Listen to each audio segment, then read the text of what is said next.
Les réactions au motu proprio du pape François, Traditionis Custodes, ont peut-être été différentes de ce que l'on pourrait penser.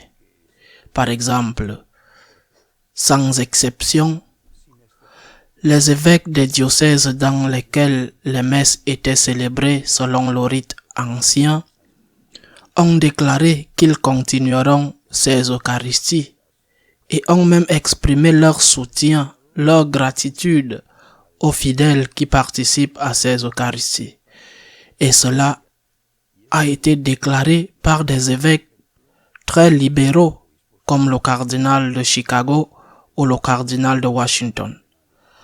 La même chose a été déclarée par la Conférence épiscopale française, qui est un pays où ce type d'Eucharistie est célébré dans de nombreux diocèses. De la part des instituts dont le charisme est la célébration de la messe tridentine, de l'ancien rite, il y a eu des expressions de douleur, mais aussi d'acceptation explicite de ce que le pape François demande dans ce motu proprio. Les critiques sont venues d'une part de l'extérieur. La communauté de Lefebvre a été très dure, mais aussi de l'intérieur. Par exemple, le cardinal Zen a demandé si les gentlemen du Vatican, comme il les appelle, n'auraient pas pu attendre la mort de Benoît XVI pour détruire son œuvre, lui causant ainsi une grande douleur pendant qu'il est en vie. Plus dur, me semble-t-il, a été le cardinal Müller, ancien préfet de la doctrine de la foi, qui a dit que le pape a plus exercé le travail de frapper avec un bâton que de s'approcher des brebis pour sentir leur odeur. Le pape François a raison lorsqu'il dit qu'il ne peut y avoir deux groupes dans l'Église, chacun se considérant comme la véritable Église. Sans chercher à savoir si les traditionalistes se considèrent tous comme la véritable Église et excluent les autres, le pape a raison sur ce point. Et il a également raison, comme le souligne le cardinal Müller dans sa critique raisonnée de la Traditionis Custodes, que le pape a raison lorsqu'il dit que l'on ne peut pas être catholique si l'on n'accepte pas tous les conciles. Il a raison, je le répète, je ne sais pas si tous les traditionalistes ou une petite partie d'entre eux rejettent le concile Vatican II. Mais le pape a raison lorsqu'il affirme qu'au sein de l'Église, il ne peut coexister deux groupes qui se considèrent comme la véritable Église et qui sont en désaccord l'un avec l'autre. Et il a raison lorsqu'il affirme qu'on ne peut pas être catholique si on n'accepte pas tous les conciles. Vatican II, bien sûr, ainsi que les précédents, 30 Éphèse. Le pape a raison sur ce point. La question se trouve dans le fait que le concile Vatican II, qui est très clair dans ce qu'il dit dans la lettre, n'est pas aussi clair dans son application, dans son interprétation. Et pour certains, ce concile doit être interprété à la lumière de tout ce qui a précédé. La parole de Dieu en premier lieu et la tradition de l'Église. C'est un concile de plus dans la longue liste des conciles de l'Église catholique. C'est ce que Benoît XVI a appelé l'herméneutique, l'interprétation de la continuité. Mais pour d'autres, c'est tout le contraire. Le concile Vatican II signifie le début d'une nouvelle Église. C'est ainsi qu'elle est appelée la nouvelle Église. Cette nouvelle Église ne peut naître que si le concile est interprété selon ce qu'ils appellent l'esprit du concile, avec une herméneutique de rupture avec le précédent. Aussi bien la parole de Dieu, la doctrine magistérielle, que la doctrine des autres conciles.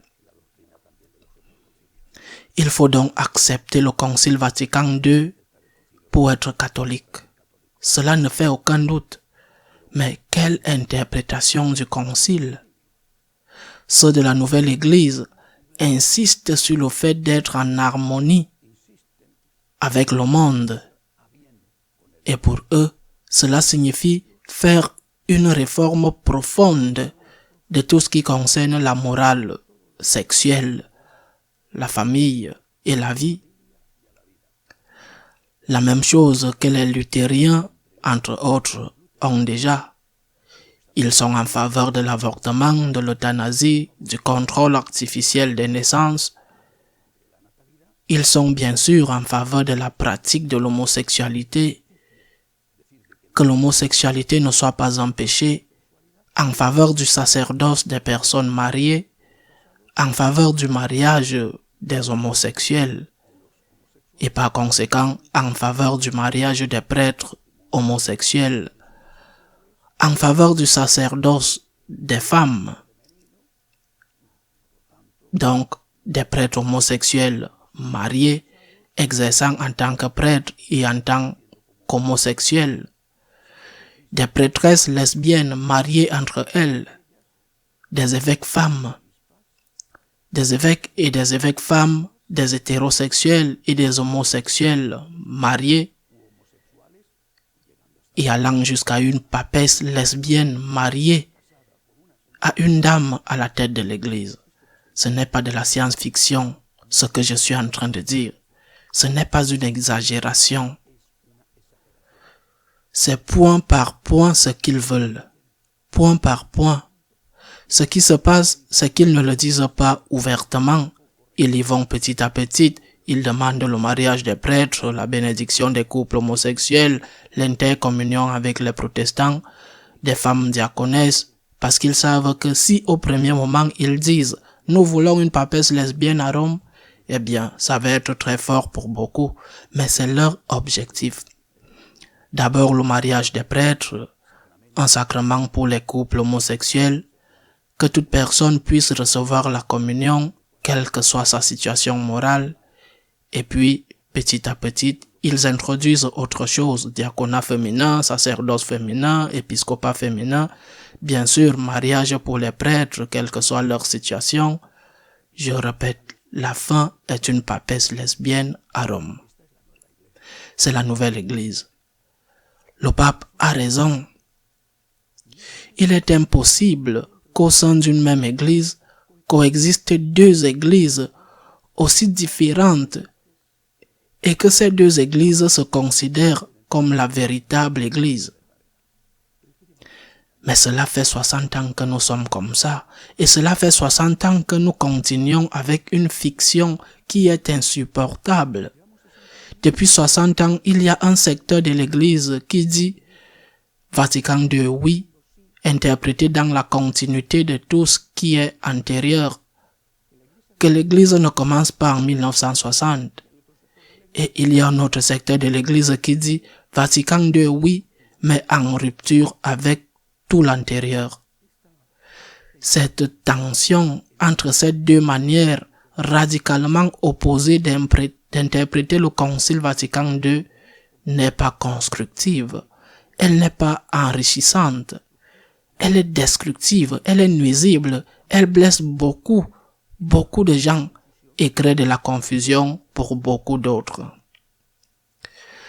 J'ai lu, je ne sais pas si j'ai tout lu, parce qu'il y a eu beaucoup de publications cette semaine après le motu proprio du pape François, et cela m'a fait me demander, m'interroger sur ce qu'un des commentateurs a dit du motu proprio.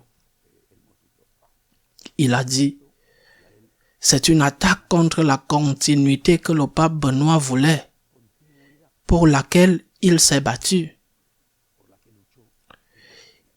Il s'agit d'une attaque, dit-il, contre l'herméneutique de la continuité. Bien, mais il a terminé par une question.